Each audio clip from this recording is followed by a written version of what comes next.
Boa tarde a todos e todas. Eu não poderia iniciar esse nosso reencontro sem lembrar de Roberto Carlos, o nosso rei da música. Ele comumente canta e diz: são muitas emoções, E são exatamente esse tipo de sentimento, essa emoção que nos envolve o coração, trazendo essa alegria do reencontro, de depois de um tempo tão tenebroso, com tantas perdas, Ainda que a gente tenha uma compreensão da imortalidade sob nova ótica, ainda assim a parte humana do nosso ser fala mais alto. Então nós ficamos saudosos, sofridos com a partida de muitos companheiros. E particularmente no movimento espírita, falávamos anteriormente lá no nosso cafezinho, quantos companheiros valorosos das casas espíritas partiram, deixaram um vácuo, atividades que realizavam com tanto amor se viu comprometidas em razão de não ter nos quadros da casa espírita colaboradores a fim que desse continuidade. Então isso já é um problema para a gente cuidar nesse retorno da casa espírita pós-pandemia, A importância de investirmos na continuidade. E no dia de hoje nós vamos estar propondo exatamente fazer uma reflexão desse nosso retorno, como está sendo, Eu por diversas vezes, durante os primeiros meses da pandemia, quando nós não sabíamos absolutamente nada do que estava por vir, dessa tragédia, nós imaginávamos que em 2 meses isso já estaria resolvido, E o tempo foi passando, as casas fecharam, cerraram suas portas, e só crescia os problemas, a quantidade de infectados. E rapidamente, por iniciativa de um, de outro, começamos a fazer aquelas primeiras lives, Quantas casas nos pediram ajuda porque não sabiam como fazer. Hoje, a gente vê os nossos netos, eu tenho 2 netos, um de 3 e um de 4, que faz vídeo. Eles estão na casa deles, faz vídeo e manda para mim, E nós que somos de uma geração de transição, porque quem tem mais de 50 anos, filho, está como eu estou com 64. Nós não fomos preparados, Nós tivemos que dar conta de muita coisa e botando a mão na massa. E esses espíritos que estão reencarnando, parece que já vem pronto, Já vem de lá dominando essa tecnologia de uma forma tão natural. E assim foi os nossos primeiros trabalhos virtuais. Muitas casas temeram, porque estavam muito fragilizados, desorientados, não sabiam o que fazer. E aí depois as coisas começaram a engrenar. É interessante lembrar de que neste período de 2 anos, nós chegamos nos 6 primeiros meses de pandemia, a fazer palestras virtuais para 2.000 pessoas conectadas, gente. Quando que nós poderíamos imaginar que numa casa espírita nós íamos reunir 2.000 pessoas? Interessante que nesses mesmos meios que nós alcançamos esse número, hoje, que nós continuamos fazendo, reúne no máximo 40, 50 pessoas. Por quê? Porque na verdade foi uma overdose, Overdose de trabalho virtual, Bom, mas cada um reagiu e vem reagindo de uma forma, Mas depois que aquele primeiro momento impactante dos primeiros meses, as casas, algumas pelo menos, resolveram, ainda que de forma virtual, abrir espaço para outras atividades. A minha filha, eu não sei como é que ela deu conta, que a Mariana, ela é palestrante, ela é passista, ela é coordenadora de mocidade, representante do 42º, e ela se reunia com grupos de mocidade todos os dias. Falei, nem os espíritos te aguentam mais, minha filha.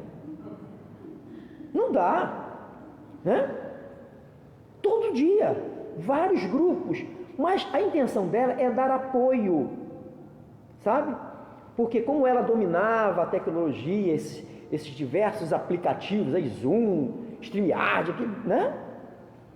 E então ela foi como uma facilitadora e foi possibilitando que os grupos pudessem adquirir experiência e continuar a sua tarefa.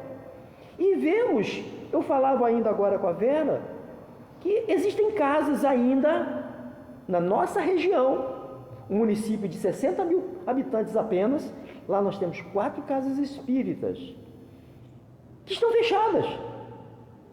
E há meses que não temos mais nenhum caso de Covid no município, há meses. E ainda assim, a casa está fechada. Então, para a gente avaliar o pós, nós temos que fazer o antes e o durante, porque o pós vai ser o resultado, o somatório disso aí, né? Então, por exemplo, tivemos notícias através da minha esposa, por exemplo, uma experiência de 16 anos que tivemos lá em Rio Bonito, no Maria de Nazaré. Lá nós temos uma evangelização bem pujante, chegamos a ter 70 crianças em nossa evangelização. O nosso grupo jovem lá chegou a ter 30 jovens numa sala, reunidos, como referência do movimento espírita da região. E o que está acontecendo? Voltou, mas ainda não voltou a evangelização. O grupo jovem, a mocidade voltou domingo passado. E tivemos notícias de que boa parte daquelas nossas crianças, dos nossos jovens, foram para as igrejas, que as igrejas não fecharam. E as mamães queriam também ocupar seus filhos, e fizeram muito bem, não estamos condenando não. Porque enquanto nós fechávamos nossas casas, as igrejas mantiveram as suas, recebendo-os. E muitas dessas crianças não voltarão mais para a doutrina espírita, não voltarão mais para nossas casas. Então, nós temos que ver aonde que nós estamos acertando e nos equivocando. Porque ainda que a gente saiba que precisamos contextualizar cada região, né? Porque há regiões que ainda têm algum problema a ser enfrentado, enquanto outras não. Então, essas que podem, por que não abrem as suas portas, não é? Nós estamos fazendo aqui nem um juízo de valor, nós estamos fazendo uma constatação dos nossos problemas. Conheço casas que, apesar de toda a solicitude de irmãos queridos, de querer auxiliar, simplesmente fecharam as portas e não fizeram nenhuma atividade até os nossos dias. 2 anos e pouco fechado, sem nenhuma atividade, zero.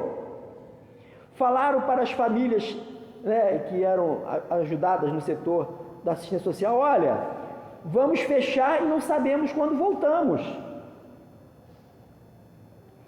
Então, meus queridos, nós sabemos que nós sabíamos como nos comportar, fomos orientados de todos os protocolos, né? Hoje a gente pode se reunir aqui sem máscara, que bênção, né? Mas durante muito tempo não foi assim, não é? Então, para a gente fazer uma análise, primeiro, como é que nós definíamos a casa espírita? Como é que nós vemos a casa espírita? Porque é muito clássico algumas definições conhecidas de todos nós. A casa espírita é um hospital, é uma escola, é uma oficina. Todos nós sabemos disso, né? É inegável que, e por ser um hospital de almas, aonde essas almas estão sendo atendidas nesse período? Porque nós estamos falando de nós também. Quantas pessoas surtaram? Dezenas de atendimentos fraternos foram feitos lá em casa, essa bucha eu jogo para minha esposa, sabe? Que ela tem mais trato do que nós, né? Ela fazia atendimento fraterno direto pelo WhatsApp, gente. Pessoas da escola, companheiros nossos, surtaram, entraram em depressão, porque se viram sem os recursos para pagar as suas contas. E as casas espíritas fechadas. E como é que a gente resolve isso? Então, nós tivemos que fazer do limão uma limonada. E é isso que nós temos que fazer, tirar boas experiências disso. E outra coisa que eu ouvi muito, viu? Ouvi várias vezes, certamente alguns de vocês também ouviram, que a humanidade, a nossa sociedade não seria a mesma depois da pandemia. Alguém ouviu isso aí? Que nós não seríamos mais o mesmo? Eu entendo que nós seríamos melhor, né? Porque pior ninguém merece, né? Mas olha, eu não tenho essa convicção. Primeiro, não foi a primeira pandemia na Terra. E por certo não será a última. E basta ver o que nós estamos vendo acontecer agora, depois que as casas estão reabrindo. Eu conheço casas que já abriram desde outubro do ano passado. Até hoje, metade dos trabalhadores não voltaram. Metade ou mais dos frequentadores não voltaram. E aí estamos hoje com um problema a ser enfrentado. Estamos transmitindo agora, não é? Via Facebook. O nosso abraço a todos que estão nos acompanhando agora. É imprescindível, é um caminho sem volta esse trabalho virtual. Porque sem essa possibilidade, como eu poderia ter feito o que fiz? Palestra no Japão, no Canadá, nos Estados Unidos, em Portugal. Como eu poderia ter feito? Eu não tenho recurso para viajar, né? Eu não sou um Divaldo, que tem muito bem pago, porque ele vive viajando, né? Ninguém tem dinheiro para bancar isso. Mas a nossa realidade é diferente, não é? Então a gente faz pelo ideal. Então eu não teria condições de ir, né? Então é um caminho sem volta. Nós estamos alcançando pessoas não espíritas. Quantas pessoas, após verem, acompanharem um trabalho nosso, ou até de companheiros nossos, depois faziam contato conosco, a fim de se esclarecerem sobre algum ponto, e a gente orientava, né? Procurava saber de onde é a pessoa, até de outro estado. E aí a gente tinha o trabalho de pesquisar uma casa espírita mais próxima da pessoa, né? Mas é complicado você, à distância, indicar uma casa que você não conhece, né? Porque a doutrina é a mesma, mas a administração é da criatura humana, né? Então nós vamos ver que as metodologias são diferentes, né? Então a relação com a doutrina é diferente, sem contar com as casas que se revestem do título de espírita, mas quando você ali adentra, você se depara com uma série de práticas absolutamente desconexas com a fidelidade kardeciana, né?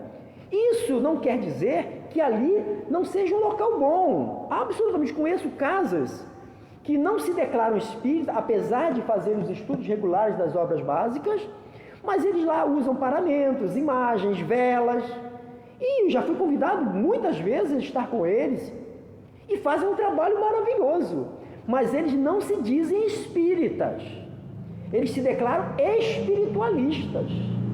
Mas quando eu digo que esta casa, o SEAV, é uma casa espírita, aquele que nos visita espera encontrar aqui doutrina espírita, prática espírita, que nós só vamos saber praticar se nós estudarmos, nos qualificarmos, conhecer minimamente as bases da nossa fé, não é? Então, é isso que nós temos visto por aí, né? Então, como nós nos relacionamos, eu coloquei essa questão ainda agora, como é que nós vemos, além dessa questão definida que nós conhecemos como hospital, escola e oficina? Porque aqui realmente, na doutrina espírita, desde o primeiro dia que conheci o espiritismo, que é uma convocação ao trabalho, é uma convocação à renovação, né? É o tempo todo. O Espiritismo não é uma doutrina impositiva, não se obriga absolutamente a nada, mas é uma doutrina expositiva, que requer de nós um mínimo de empenho para entender desse conhecimento, para que você possa ser um representante fiel. E aí me recordo aqui de lembrar Emanuel Cristiano, um grande orador paulista, médium autor através do Espírito, nora de um best-seller, Aconteceu na Casa Espírita. Esta obra, quando aparece, surge, foi um verdadeiro boom, uma grande contribuição que trouxe, como os espíritos contrários ao bem e à luz agem nas sombras, trabalham de permeio, observando os desavisados, e acabam se infiltrando para criar desordem. Bom, Emanuel Cristiano, quando numa oportunidade nos visitava a região, há mais de 10 anos atrás, isso já tem mais, uns 15 ou mais, eu estava presente à sua conferência, e ele contou um fato, dizendo que estava fazendo o seu trabalho, após ter feito o seu trabalho num centro espírita no interior de São Paulo, e foi aberta a perguntas. Às vezes, quando a gente vai fazer um seminário, a gente sempre fala, pergunta por escrito, pelo amor de Deus. Porque quando você entrega o microfone na mão de alguém, gente, às vezes sai cada coisa e na lata, E às vezes você não tem nem como fugir, E quando está escrito, a gente dá uma analisada antes, pelo menos, E lá na oportunidade foi no microfone. Ainda bem que não veio nada grave. O companheiro perguntou a ele o seguinte, pediu a ele que definisse a casa espírita. Ele chegou a encher o pulmão ele já tinha falado tantas vezes sobre definindo o centro espírita, mas antes que ele proferisse a primeira palavra, o espírito mentor, nora, soprou aos seus ouvidos: o centro espírita é uma embaixada divina. Ele confessa que ficou um tempinho querendo entender o que o espírito pretendia com aquela definição. Sem nos alongar, obviamente, que embaixada é uma representação, não é? E sendo o centro espírita uma representação divina na Terra, disse Emanuel, que eu concordo plenamente, nos faz todos, não é só o presidente, o diretor, o médium, não, todos, embaixadores de Deus na Terra. É pouco ou que vocês querem mais? Todos nós. Só que para sermos um bom embaixador, ser um bom representante, eu tenho, primeiro, que conhecer, e segundo, que é o maior desafio de todos, viver, para ser um bom representante. Isso torna este ambiente um ambiente sagrado e que requer de cada partícipe desta casa e de mais casas espíritas essa sagralidade, essa relação com o sagrado. Então, às vezes, um conceito que eu aprendi também logo nas primeiras letras do Espiritismo foi uma coisa chamada livre-arbítrio. Todos nós temos livre-arbítrio. Aliás, ontem fiz uma palestra sobre esse tema, a lei de liberdade. E a gente imagina que pelo fato de termos livre-arbítrio, que a gente pode fazer tudo, do nosso jeito, a qualquer hora, e não podemos. E na casa espírita nós precisamos estar atentos a isso. Então, uma série de recomendações, inclusive que eu fiz nesta primeira obra, em 2018, que eu lancei esse livro aqui, que é uma análise do movimento espírita, das casas espíritas, os tipos de assunto que nós trazemos para cá, os temas que debatemos no cafezinho. Então nós trazemos a nossa imperfeição conosco, Aliás, é Raul Teixeira que diz isso, né? Companheiro que todos nós conhecemos, que ele diz assim: onde o homem passa, deixa a marca da sua imperfeição. Aí, eu já ouvi, a gente ouve cada coisa, viu, gente? Uma época eu imaginei que essas coisas só aconteciam em nossa região. Eu falei, a nossa região está impregnada desses espíritos inferiores que reencarnaram tudo como espírita, não é possível. Em Saquarema não tem isso. Lê do engano. Temos essas coisas também, né? Então, essa imperfeição nos acompanha. Então, a gente ouve assim, por exemplo, olha, quando você chegar na casa espírita, se for assistir uma palestra, que você for participar de um grupo de estudo, deixe seus problemas lá fora. Eu queria saber como é que se faz isso. Eu até sugeri aqui ao SEAV, pegar um cantinho desse, que a casa é bem espaçosa, graças a Deus, né? Eu conheço casa, gente, que é desse tamanho aqui, só dá para 10 pessoas. E só existe uma na cidade. Por exemplo, lá em Sumidouro. É o Grupo da Fé. Só é desse tamanho, é uma salinha. Fazem tudo ali, né? Eu sugeri que fazia ali aquele paredão da escada ali, vários escaninhos. Cada um com o seu devido cadeadinho e chave. Cada um chegasse, colocasse o seu problema ali né? E entrasse santo para cá. Só que na hora ia ter que pegar de volta, né? Que é personalizado. Como é que fica? Como é que resolve? Então não dá. Aonde a gente está junto com os nossos problemas, as nossas dificuldades. Então nós temos que fazer um sobre-esforço. Porque senão essas dificuldades vão preponderar sobre a nossa vontade. Nós viemos aqui com um propósito. Nós não viemos aqui a passeio.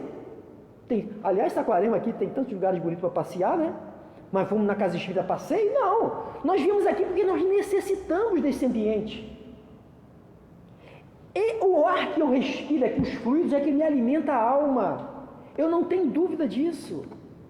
Se eu me afastar da casa espírita, sei lá, um mês, é um grande problema para nós.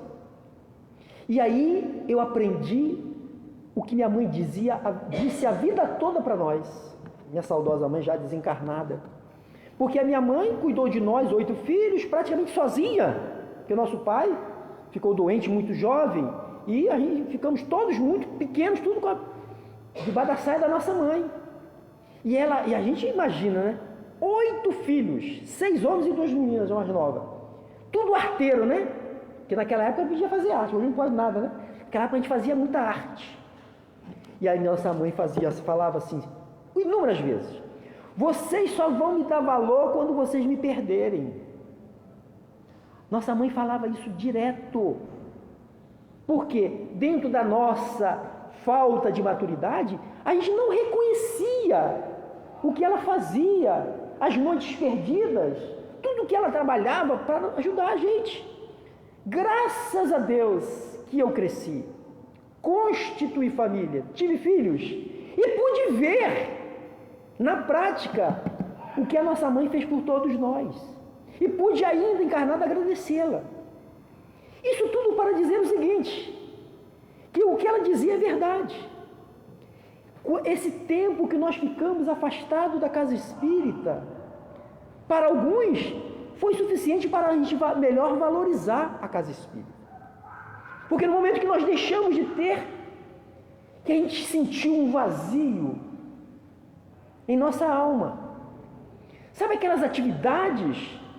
Porque o centro espírita, gente, além desse local sagrado, é também um local de oportunidades, que será tema para o próximo livro, se Deus quiser, se Deus me permitir, encarnado estar. Porque se nós pararmos para pensar a natureza das oportunidades que o meio ambiente de uma casa espírita nos oferece, de oportunidade de estudo, de tratamento, de consolidar novas relações, amizades, é tanta coisa, vocês não fazem ideia. E muitos só foram perceber isso no momento que não puderam estar, né? E como eu disse anteriormente, nós estamos com um problema com isso aqui agora. Porque boa parte dos nossos frequentadores e colaboradores se acomodaram em casa e estão acompanhando tudo por aqui.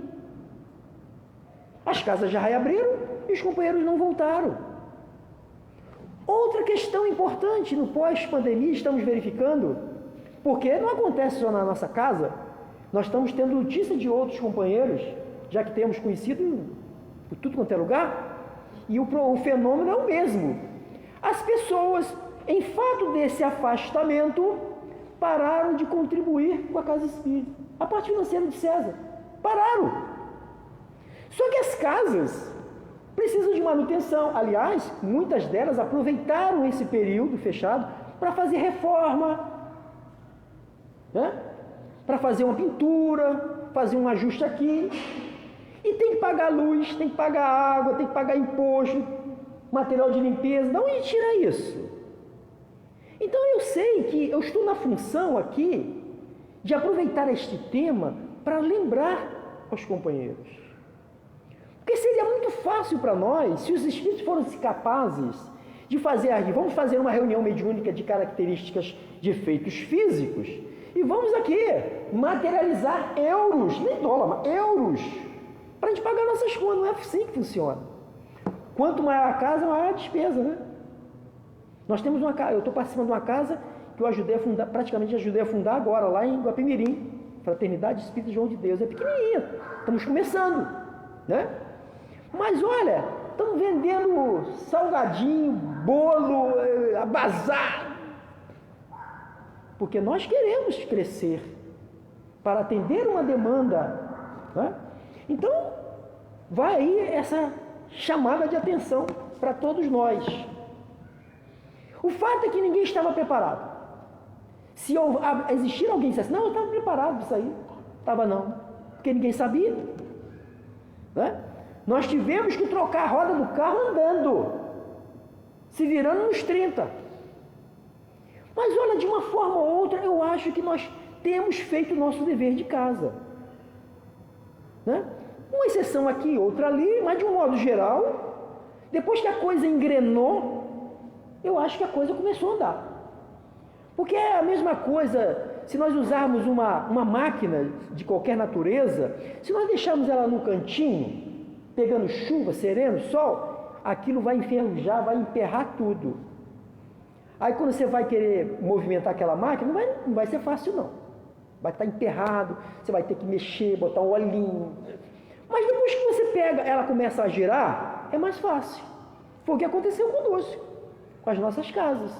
No início foi muito difícil, né?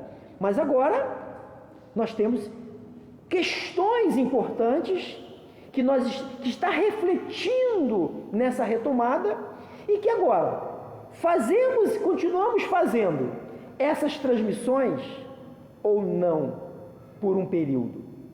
Eu estou em discussão com vários companheiros, né? Porque nós não estamos aqui condenando as pessoas, eu sei que é da nossa natureza, né? Porque quando você está tudo funcionando daquele jeitinho, para que mudar? Poxa, eu estou assistindo em casa a palestra, está tão bom aqui, para que eu vou pegar frio, calor, vento, condução, se eu posso assistir em casa? Esse recurso, companheiros, é para quem não pode vir aqui. Agora, né? Antes não, mas agora sim. É para alcançar pessoas que não têm condições de chegar até nós. Não espíritas, ok. Mas nós, que já tínhamos certos compromissos, nós precisamos retomar os nossos compromissos. Agora, com essa retomada, as casas precisam estar preparadas, porque muitas pessoas vão precisar de atendimento fraterno. Muitas pessoas vão ter que passar por tratamento espiritual. Não são poucas as pessoas que surtaram, não, gente. Eu tive alguns casos na família, de amigos próximos, né? Espíritas e não espíritas. Só muda o nome, mas o problema é o mesmo. A reação da criatura humana é a mesma. A dificuldade de lidar com essas situações. com o desemprego, que foi lá nos altos, né? Não estamos aqui se posicionando politicamente, não. Aqui não é para isso. Mas no momento que você fechou tudo, você desempregou uma multidão de gente. E aí? Fica em casa, filho. Mas quem é que bota a comida na mesa dele? Então, eu pude ficar em casa. Sou aposentado.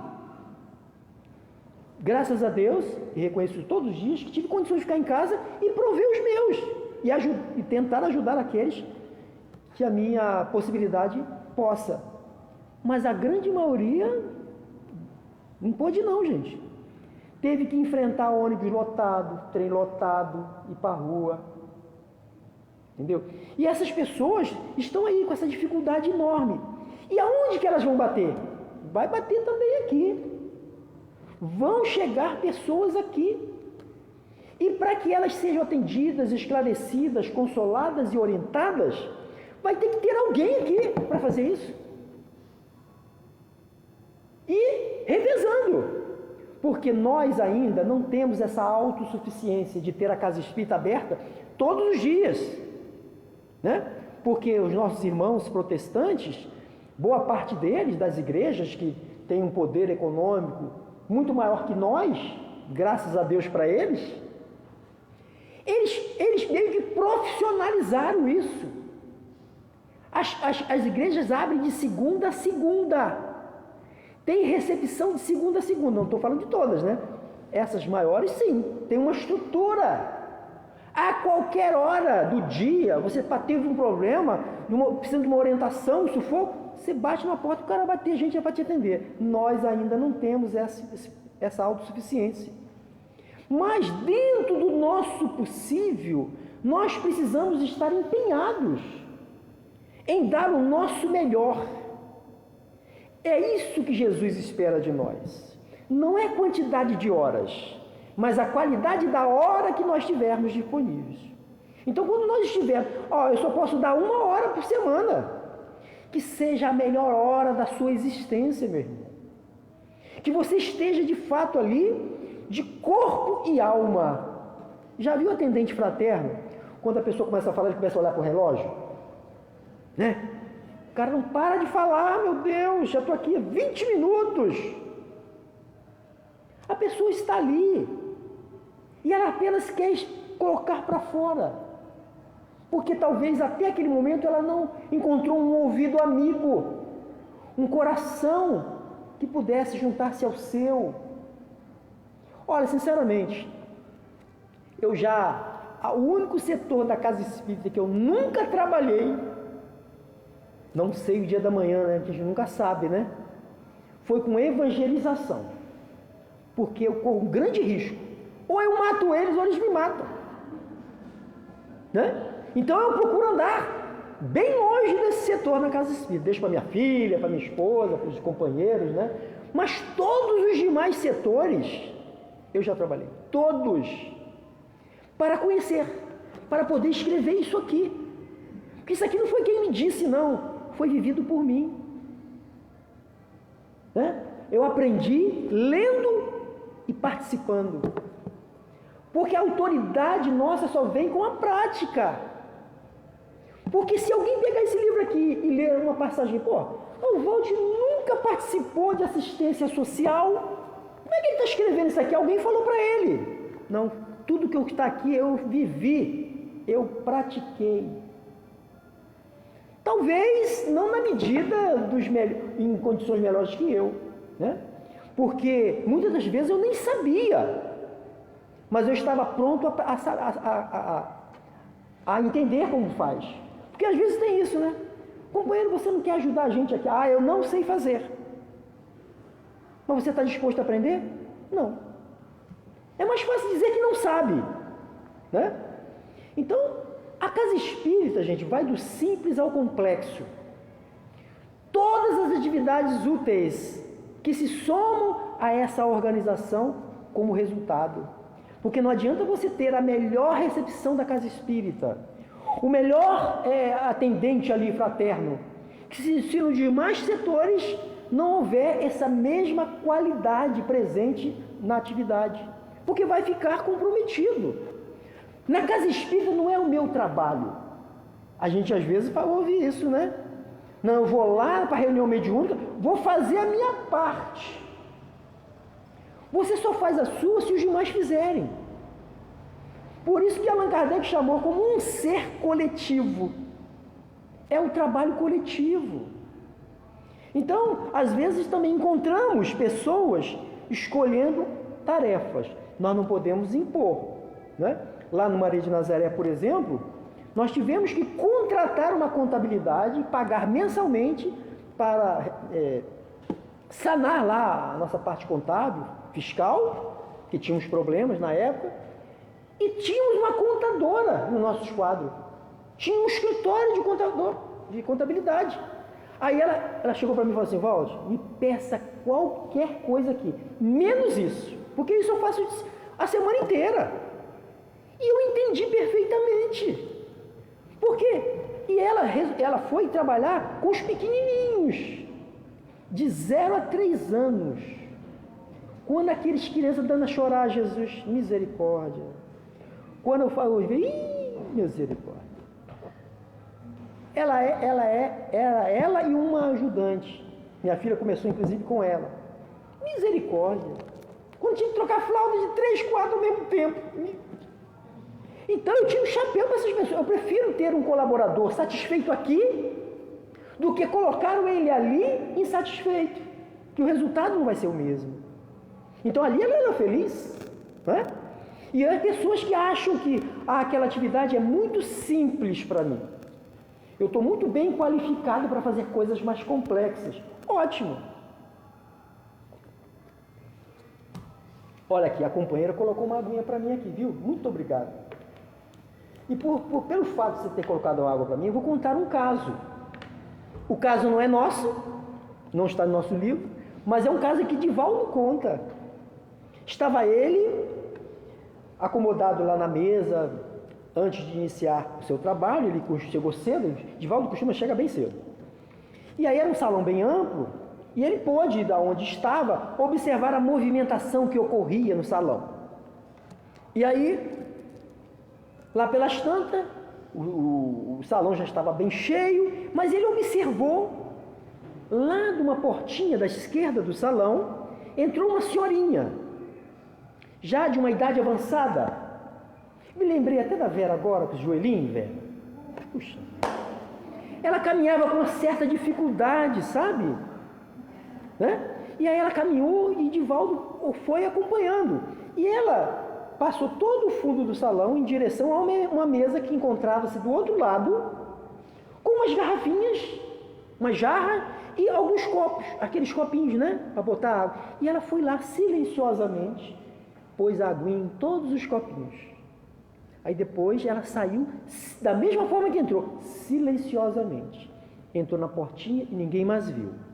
Quando Divaldo tomou a palavra, ele fez questão de registrar o fato e afirmou o seguinte: a primeira pessoa que fluidificou aquela água foi aquela senhora, porque ela estava colocando aquela aguinha com tanto amor, que Divaldo disse que viu sair do peito dela uma energia toda azulada que envolvia todos aqueles recipientes. Ela o fez uma atividade simples, qualquer um pode encher copinhos d'água, mas será que qualquer um é capaz de fazer como ela fez, botando amor? Então é isso que nós precisamos perceber na casa espírita. Não há ninguém mais importante ou menos importante, todos participam de uma engrenagem espiritual, que todos laboram e deveriam laborar no mesmo sentido. Esse é o convite de retorno, que a gente faça esse esforço de superar possíveis problemas de relações. Às vezes a gente vê tanto espírita magoado. Já viu espírito de beicinho? Eu conheço um monte que faz beicinho, porque queria sentar-se ali, né? E aí botaram ele para sentar no outro.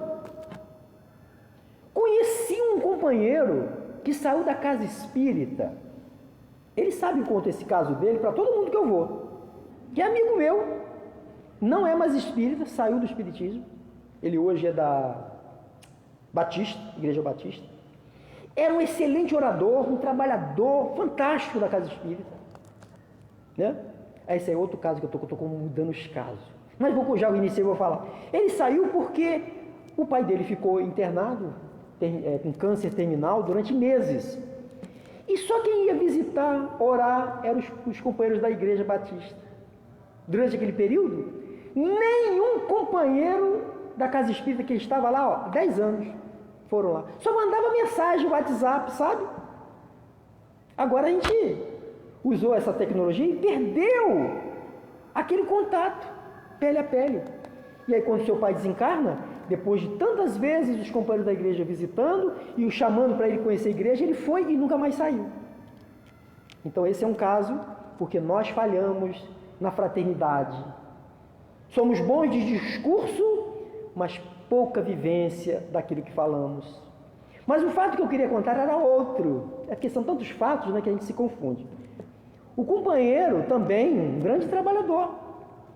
Convivi com ele há alguns anos numa determinada casa espírita.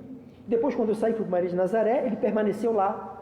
Mas eu, como estava sempre indo lá fazer palestra, as últimas 3, 4 vezes que fui lá, não vi mais o companheiro. Aí perguntei para uma pessoa: vem cá, cadê fulano? Ah, fulano já saiu daqui há muito tempo. Falei, poxa, que pena, né? E o tempo passou. Passou mais de ano. Eu me mudei e fui morar num outro bairro. Estou andando pelo bairro, quem eu encontro? Ele. Eu falei, fulano, quanto tempo? Pois é. Eu falei, cara, você saiu da casa espírita? Ah, você não sabe porque eu saí. Eu falei, então me conta, a gente fica logo curioso, né? Quer saber. Aquele fuxicozinho evangélico. Eu falei, me conte, pelo amor de Deus, que eu quero saber. Ah, você conhece fulano? Eu falei, conheço. Pois bem, ele chegou lá um dia, cumprimentou todo mundo e não me cumprimentou. Eu falei, que mais? Não, foi só isso. Eu falei, foi só isso. Eu fiquei com uma expectativa enorme, né? Vai vir aí um canhão de coisas, de problemas, né? Para ele ter saído. Não. Ele saiu porque o companheiro não cumprimentou ele. Ele achou aquilo assim uma desonra. Eu falei, companheiro, mas será que neste exato dia não era ele que estava precisando do seu cumprimento, do seu bom dia, do seu boa tarde? Porque às vezes a gente se coloca sempre de receber, mas quando a gente vai se colocar no dar, no doar, não é? Então, acontecem essas coisas conosco. Gente, só para me esclarecer, nós vamos até que hora, hein? Eu ouvi dizer, eu vi com uma expectativa lá em cima, que depois desse retorno é 3 horas de palestra. Olha que maravilha! Me preparei para 3 horas. Mas fala. 8 horas. 8 horas da noite não, né? 6 horas. Tá bom. Gente, o nosso problema não é falar. A minha esposa nem aguenta mais. Por que minha esposa não veio? Minha casa está cheia mesmo. Tem encontro de grupo jovem lá, esse final de semana, lá em casa. 36. Eu não sei o que eu vou fazer quando chegar de volta. Eu vou andar bem devagarzinho, vou chegar meia-noite na hora de dormir. E eu nem sei porque eu falei isso, gente. Estou tão atordoado. Mas deixa quieto. Vamos seguir em frente, senão a gente vai se perder aqui. Bom, a gente bota umas coisas aqui, mas vamos ver se a gente consegue, nesses minutos finais, uma questão importante para a gente avaliar. A nossa relação com a casa espírita, neste retorno, mudou? Né? É uma questão para a gente avaliar. Eu me vejo diferente do antes da pandemia? Se vê, por quê? São questões que nós precisamos nos inquirir a respeito, né? Que tipo de relação tínhamos antes? É o mesmo que pretendemos ter agora? Né?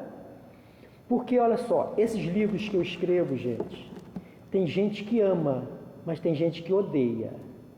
Porque aqui a gente enfrenta os temas difíceis de enfrentar, que é do nosso dia a dia. Então, por exemplo, quantos companheiros, aliás, conheço dezenas deles, que dizem assim, enche o peito, e dizem assim, eu tenho 30 anos de doutrina espírita.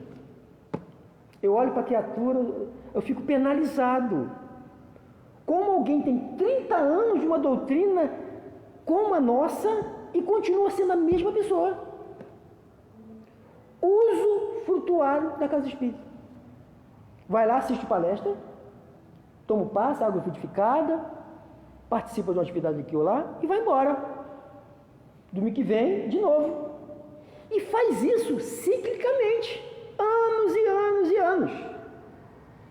E outra, já perceberam que espírita tem uns cacuetes, umas modas? O cara senta na... Eu não sei se vocês têm isso aqui, tá? Isso é tudo, acontece tudo lá. Aqui eu acho que não acontece isso não, né? O cara senta na mesma cadeira há 30 anos. De tal forma que já está até mudada a anatomia da cadeira, já pegou a forma dele, né? E se ele chegar a encontrar alguém sentado naquela cadeira, misericórdia, pode sair daí, filho. Eu sento nessa cadeira há 30 anos. Como se aquele já tivesse uso campeão da cadeira, né? Já pode dar um título de propriedade para ele. Então, é claro que todos nós, quando adentramos na doutrina, quando adentramos numa casa espírita, nós passamos um período de adaptação, de ser apenas usufrutuário mesmo, literalmente. Porque você está, né, se entendendo ainda, conhecendo como é que a casa funciona, conhecendo as pessoas, isso é importantíssimo, gente. Por isso que Allan Kardec falava dos pequenos grupos, para que dentro dos pequenos grupos a gente se relacionasse, se conhecesse, se ajudasse. Nas grandes instituições, que eu conheço várias, isso é mais difícil até por força dessa quantidade de fluxo de gente, há um certo formalismo, né? Mas, a bem da verdade, mesmo depois que você se agrega a uma atividade, você passa a ser um colaborador, um trabalhador da casa, não é por essa razão que você deixa de ser um usufrutuário. Nós continuamos usufruindo das bênçãos da casa espírita, independente da posição que ocupemos. Eu aqui, exatamente, neste exato momento, eu estou recebendo benefício, eu não tenho dúvida disso. Todos nós estamos. Agora, com uma diferença, né? Que nós já estamos na posição também de colaborar dentro da nossa possibilidade. E a casa espírita somos nós. Se todos nós sairmos daqui, essa casa deixa de existir, vai ser só um prédio. Porque a casa espírita somos nós. Quando a gente diz assim, aquela casa espírita é tão fraterna, é porque as pessoas de lá são fraternas. E aquela casa espírita ali tem um ar de indiferença, é porque as pessoas são indiferentes. Nós somos a representação, lembram? Nós somos a representação de Deus na Terra, nós somos a representação da instituição que frequentamos, nós somos representação da doutrina espírita. E às vezes, por vezes, né, em locais menores, agora eu estou num município desse tamanho, né, 60 mil só, e tem uma área enorme, rural, Guapimirim, que é o centro da cidade, eu ouvi, só tem uma rua, né? Só tem uma principal. Aí você fatalmente se encontra os companheiros no mercado, na farmácia, na rua andando, né? Quando eu fui morar em Itaboraí, era assim, quando eu fui há 27 anos atrás. Era uma cidade pequena ainda, o Comperj acabou com a cidade, né? Acabou, destruiu. E lá a gente encontrava. E aí é o seguinte, às vezes o companheiro, na casa espírita, te abraça, te oferece cafezinho. Ô, meu irmão querido, estava querendo te ver. Até a voz muda, já repararam? Meus irmãos, um dia eu vou falar assim, viu? Eu acho tão bonito. A minha mulher não aguenta mais não. Fala, meu filho, você é estrambelhado, você fala muito, fala rápido. Eu falei, mas se eu não falar rápido, eu não consigo falar o que eu quero. O tempo é pouco. Aliás, o companheiro Levino, vocês conhecem o Levino, mineirinho? Eu faço muita palestra lá em Minas, né? Eu já o trouxe aqui diversas vezes.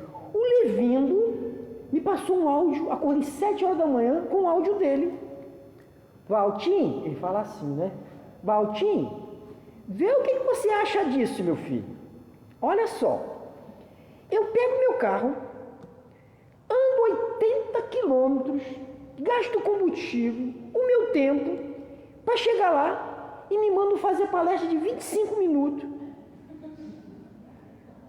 Isso é certo?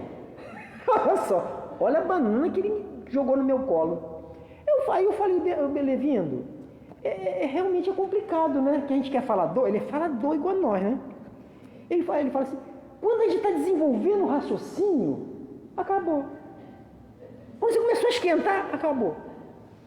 Aí ele falou, Valtinho, eu quero falar com o povo, que tem que aumentar esse tempo. Eu falei, então fale, meu filho. Fale. Mas ele estava indignado, né? Eu falei, tudo bem, vai fazer palestra em Saquarema, que é 1 hora, meu filho. Né? Vai fazer em Saquarema.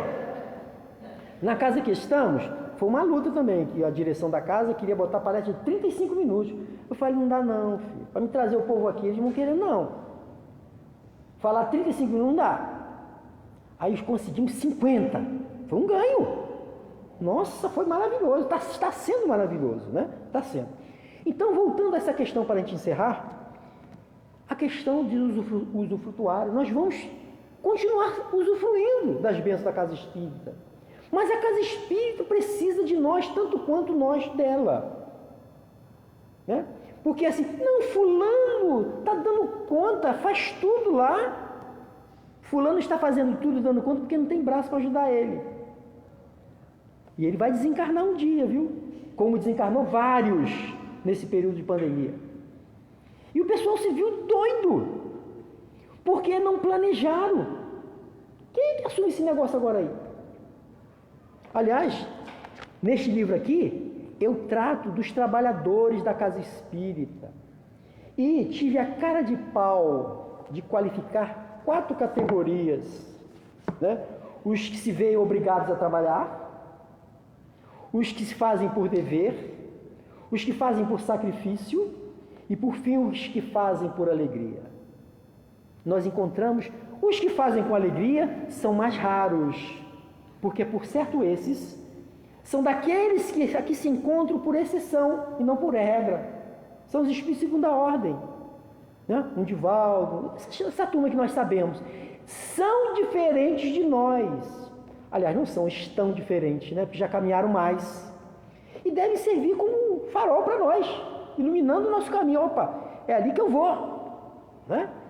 Então, dá para todo mundo colaborar, desde que queira. Então, esse retorno agora, muitas expectativas, gente. Nós vamos ter que ter um trabalho muito grande de reconquistar os nossos companheiros de volta. Quem conhece alguém, um vizinho, um familiar, um amigo, que frequentava aqui e hoje não está, fala, poxa, vamos lá, a casa está precisando de nós, faz um convite. Ah, eu também estava assistindo online, é legal, é confortável, mas nada substitui o que eu estou sentindo e recebendo aqui agora, gente.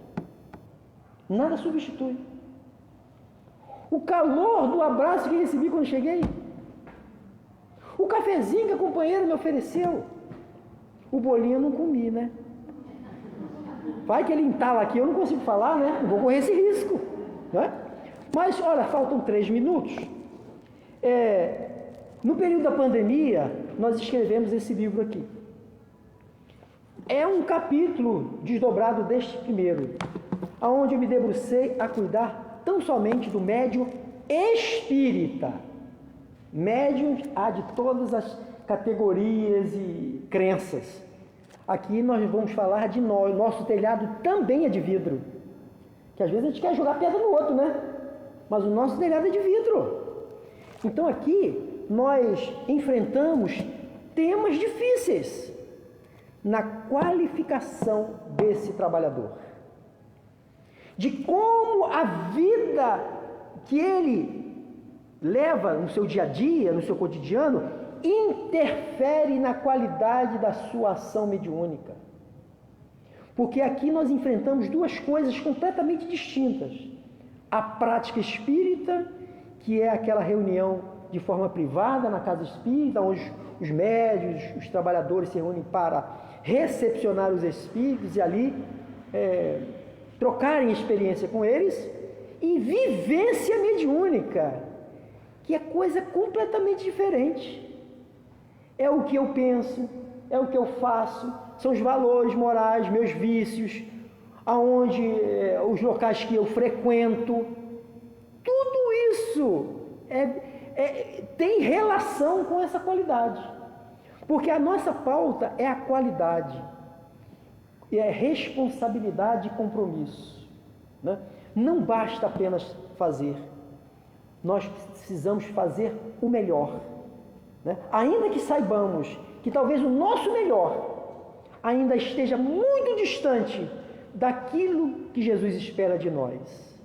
Mas Jesus, tanto quanto os espíritos responsáveis pelas nossas atividades, saberão perceber de que nós estamos dando o nosso coração, estamos empenhando tudo o que temos. E é o que eu pretendi fazer aqui esta noite. Talvez não atendi talvez a expectativa de um ou outro, mas tenho a certeza absoluta que eu dei tudo o que eu pude nesta 1 hora, graças a Deus, que nos foi concedida.